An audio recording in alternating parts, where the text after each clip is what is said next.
नमस्कार। आदमी को भगवान ने क्यों इतना पत्थर दिल बनाया है कि वह औरत को इंसान नहीं समझता? क्यों नहीं समझता कि उसे भी दर्द होता है, वह भी जीना चाहती है, उसकी भी अपनी कुछ इच्छाएं होती हैं, वह भी खुश रहना चाहती है। क्यों आदमी उसे अपने हाथों की कठपुतली समझता है, जबकि वह अपना सर्वस्व उसी पर न्यौछावर कर देती है।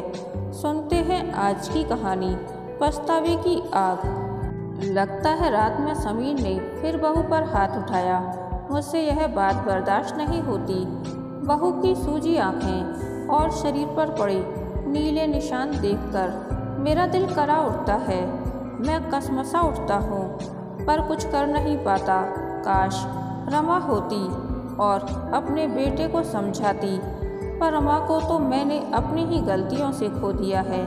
यह सोचते सोचते मेरे दिमाग की नसें फटने लगी हैं। मैं अपने आप से भाग जाना चाहता हूँ, लेकिन नहीं भाग सकता, क्योंकि नियति द्वारा मेरे लिए सजा तय की गई है कि मैं पछतावे की आग में धीरे धीरे जलूं।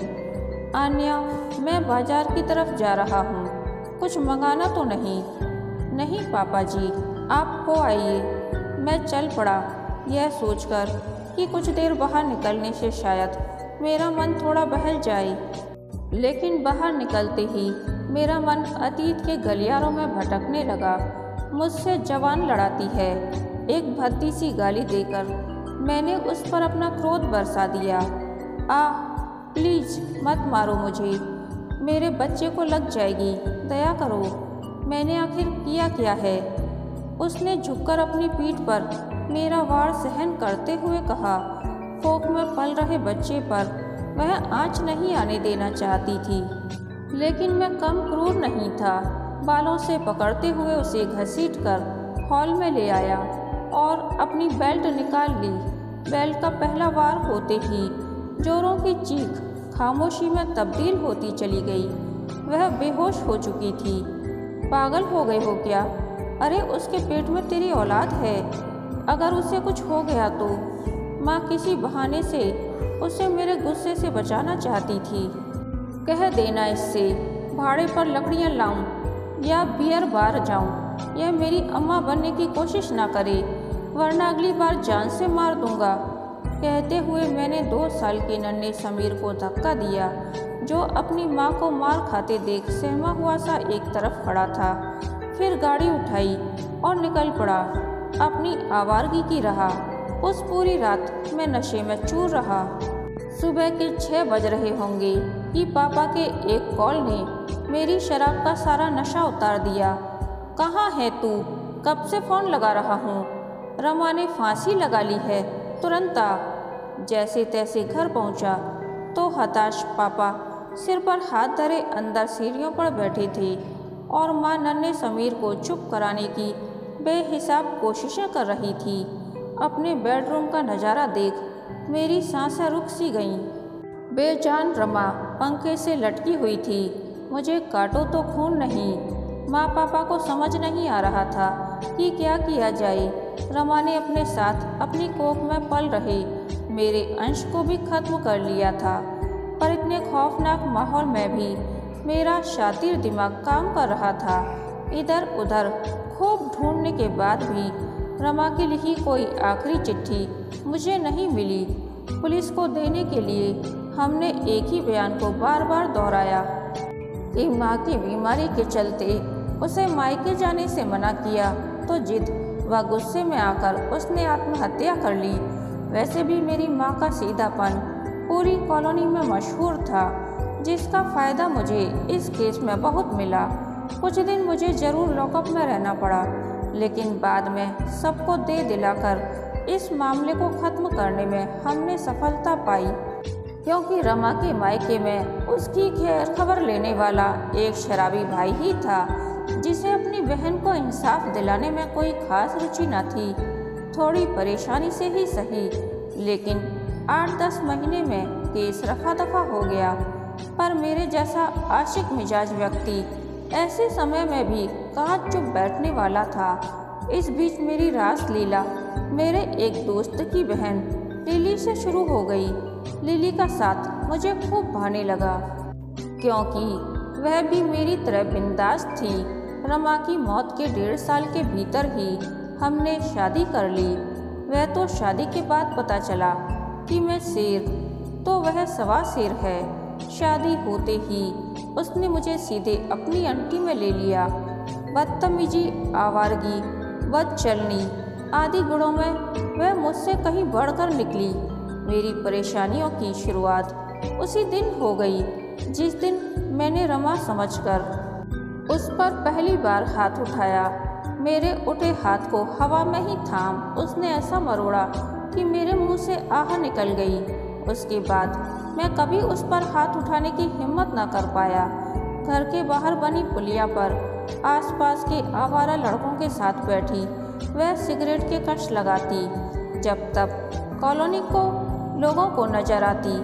अपने दोस्तों के साथ कार में बाहर घूमने जाना उसका प्रिय शगल था।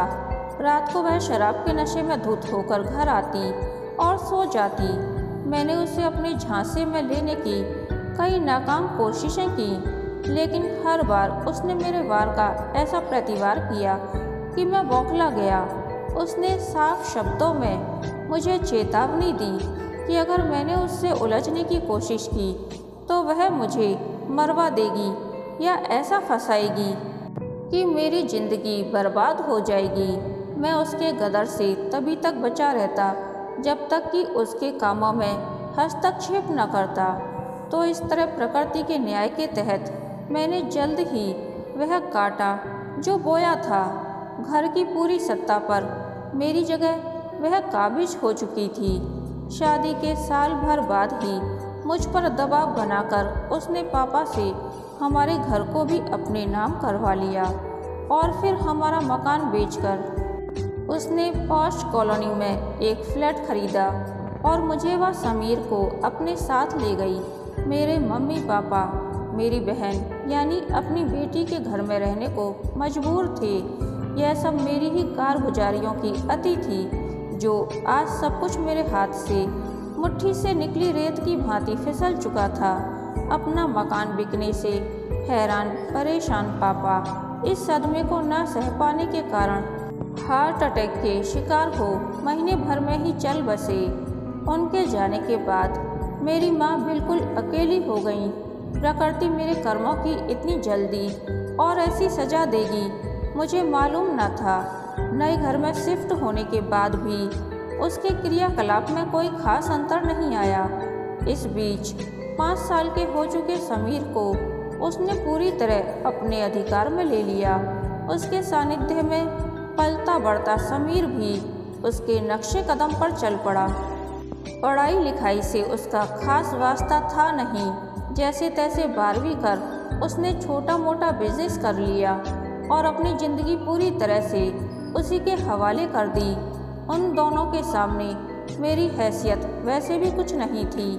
किसी समय अपनी मन मर्जी का मालिक मैं आजकल उनके हाथ की कठपुतली बन बस उनके रहमो करम पर जिंदा था। इसी रफ्तार से जिंदगी के कुछ और वर्ष बीत गए। इसी बीच लिली एक भयानक बीमारी एड्स की चपेट में आ गई और अपने आप में गुमसुम पड़ी रहने लगी।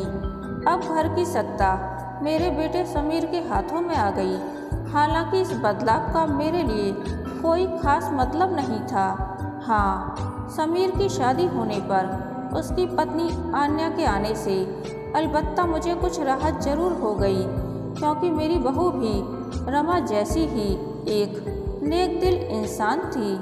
वह लिली की सेवा जी जान से करती और समीर को खुश करने की पूरी कोशिश भी, पर जिसकी रगों में मेरे जैसे गिरे इंसान का लहू बह रहा हो उसे भला किसी की अच्छाई की कीमत का क्या पता चलता। साल भर पहले लिली ने अपनी आखिरी सांस ली। उस वक्त सच में मन से जैसे एक बोझ उतर गया और मेरा जीवन थोड़ा आसान हो गया। इसी बीच समीर के अत्याचार आन्या के प्रति बढ़ते जा रहे थे। लगभग रोज रात में समीर उसे पीटता और हर सुबह अपने चेहरे व शरीर की सूजन छिपाने की भरसक कोशिश करते हुए वह फिर से अपने काम पर लग जाती। कल रात भी समीर ने उस पर अपना गुस्सा निकाला था। मुझे समझ नहीं आता था कि आखिर वह ये सब क्यों सहती है। क्यों नहीं वह समीर को मुंह तोड़ जवाब देती। आखिर उसकी क्या मजबूरी है। तमाम बातें मेरे दिमाग में लगातार चलती। मेरा मन उसके लिए इसीलिए भी परेशान रहता क्योंकि इतना सब कुछ सहकर भी वह मेरा बहुत ध्यान रखती थी। कभी कभी मैं सोच में पड़ जाता कि आखिर औरत एक ही समय में इतनी मजबूत और मजबूर कैसे हो सकती है। ऐसे वक्त पर मुझे रमा की बहुत याद आती। अपने 4 वर्षों के वैवाहिक जीवन में मैंने एक पल भी उसे सुकून का नहीं दिया। शादी की पहली रात जब सजी हुई वह छुई मुई सी मेरे कमरे में दाखिल हुई थी तो मैंने पल भर में उसे बिस्तर पर घसीटकर उसके शरीर से खेलते हुए अपनी काम वासना शांत की थी। काश उस वक्त उसके रूप सौंदर्य को प्यार भरी नज़रों से कुछ देर निहारा होता, तारीफ के 2 बोल बोले होते तो वह खुशी से अपना सर्वस्व मुझे सौंप देती। उस घर में आखिर वह मेरे लिए ही तो आई थी, पर मेरे लिए तो प्यार की परिभाषा शारीरिक भूख से ही होकर गुजरती थी। उस दौरान निकली उसकी दर्द भरी चीख को मैंने अपनी जीत समझकर उसका मुंह अपने हाथों से दबाकर अपनी मनमानी की थी। वह रातों में मेरे दिल बहलाने का साधन मात्र थी और फिर जब वह गर्भवती हुई तो मैं दूसरों के साथ इश्क लड़ाने लगा क्योंकि वह मुझे वह सुख नहीं दे पा रही थी। वह मेरे लिए बेकार हो चुकी थी, इसीलिए मुझे ऐसा करने का हक था। आखिर मैं मर्द जो था, मेरी इस सोच ने मुझे कभी इंसान नहीं बनने दिया। हे प्रकृति, मुझे थोड़ी सी तो सद्बुद्धि देती। मैंने उसे चैन से एक सांस न लेने दी। अपनी गंदी हरकतों से सदा उसका दिल दुखाया। उसकी ज़िंदगी को मैंने वक्त से पहले ख़त्म कर दिया। उस दिन उसने आत्महत्या भी तो मेरे कारण ही की थी, क्योंकि उसे मेरे नाजायज़ संबंधों के बारे में पता चल गया था और उसकी गलती सिर्फ इतनी थी कि इस बारे में मुझसे पूछ बैठी थी। बदले में मैंने जी भर कर उसकी धुनाई की थी। ये सब पुरानी यादें दिमाग में घूमती रहीं और कब मैं घर लौट आया पता ही नहीं चला। पापा, जब आप मार्केट गए थे उस वक्त बुआ जी आई थीं। थोड़ी देर बैठी, फिर आपके लिए यह लिफाफा देकर चली गईं। बाजार से आते ही आन्या ने मुझे एक लिफाफा पकड़ाया। ठीक है बेटा। मैंने लिफाफा खोला। उसमें एक छोटी सी चिट और करीने से तय किया हुआ एक पन्ना रखा था। चिट पर लिखा था, माँ के जाने के सालों बाद आज उनकी पुरानी संदूकची खोली तो यह खत उसमें मिला। तुम्हारे नाम का है, सो तुम्हें देने आई थी। बहन की लिखावट थी। सालों पहले मुझे यह खत किसने लिखा होगा, यह सोचते हुए कांपते हाथों से मैंने खत पढ़ना शुरू किया। प्रिय मयंक, वैसे तो तुमने मुझे कई बार मारा है, पर मैं हमेशा यह सोचकर सब सहती चली गई कि जैसे भी हो तुम मेरे तो हो। पर कल जब तुम्हारे इतने सारे नाजायज संबंधों का पता चला तो मेरे धैर्य का बांध टूट गया। हर रात तुम मेरे शरीर से खेलते रहे, हर दिन मुझ पर हाथ उठाते रहे, लेकिन मन में एक संतोष था कि इस दुख भरी जिंदगी में भी एक रिश्ता तो कम से कम मेरे पास है। लेकिन जब पता चला कि यह रिश्ता न होकर एक कलंक है, तो इस कलंक के साथ मैं नहीं जी सकती। सोचती थी कभी तो तुम्हारे दिल में अपने लिए प्यार जगा लूँगी, लेकिन अब सारी उम्मीदें खत्म हो चुकी हैं। मायके में भी तो कोई नहीं है जिसे मेरे जीने मरने से कोई सरोकार हो। मैं अपनी व्यथा न ही किसी से बांट सकती हूँ और न ही उसे सह पा रही हूँ। तुम ही बताओ फिर कैसे जीऊँ। मेरे बाद मेरे बच्चों की दुर्दशा न हो, इसीलिए अपनी कोख का अंश अपने साथ लिए जा रही हूँ। मासूम समीर को मारने की हिम्मत नहीं जुटा पाई। खुश रहो तुम, कम से कम समीर को एक बेहतर इंसान बनाना। जाने से पहले एक बात तुमसे ज़रूर कहना चाहूँगी। मैं तुमसे बहुत प्यार करती हूँ। तुम्हारी चाहत के इंतज़ार में पल पल मरती तुम्हारी रमा। पूरा पत्र आंसुओं से गीला हो चुका था। जी चाह रहा था कि मैं चिल्ला चिल्ला कर रो पड़ूं। ओह रमा, मुझे माफ़ कर दो। मैं इंसान कहलाने के काबिल नहीं, तेरे प्यार के काबिल भला क्या बनूंगा। हे प्रकृति, मेरी रमा को लौटा दे मुझे। मैं उसके पैर पकड़कर अपने गुनाहों की माफ़ी तो मांग लूँ उससे, लेकिन अब पछताए होत क्या जब चिड़िया चुग गई खेत। भावनाओं का ज्वार थमा तो कुछ हल्का महसूस हुआ। शायद माँ को रमा का यह सुसाइड लेटर मिला हो और मुझे बचाने की खातिर यह पत्र उन्होंने अपने पास छिपा कर रख लिया हो। यह उन्हीं के प्यार का साया तो था कि इतना घिनौना जुर्म करने के बाद भी मैं बच गया। उन्होंने मुझे काल कोठरी की सज़ा से तो बचा लिया, परंतु मेरे कर्मों की सज़ा तो नियति से मुझे मिलनी ही थी, और वह किसी भी बहाने से मुझे मिलकर रही। पर अब सब कुछ भुलाकर रमा की वही पंक्ति मेरे मन में बार बार आ रही थी। कम से कम समीर को एक बेहतर इंसान बनाना।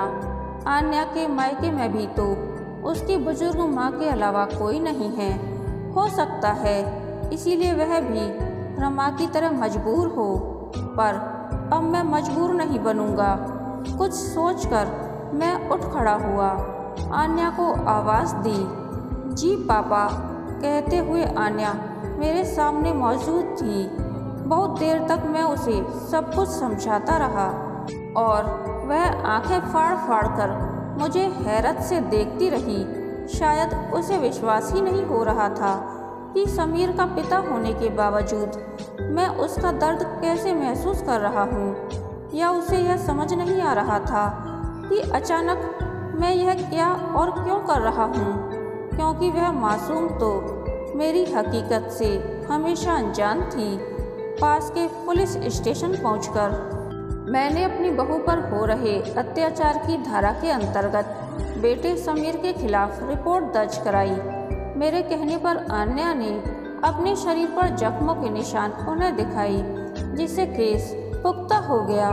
थोड़ा वक्त लगा, लेकिन हमने अपना काम कर दिया था। आगे का काम पुलिस करेगी। समीर को सही राह पर लाने का एक यही तरीका मुझे कारगर लगा, क्योंकि सिर्फ मेरे समझाने भर से बात उसके पल्ले नहीं पड़ेगी। पुलिस, कानून और सज़ा का खौफ ही अब उसे सही रास्ते पर ला सकता है।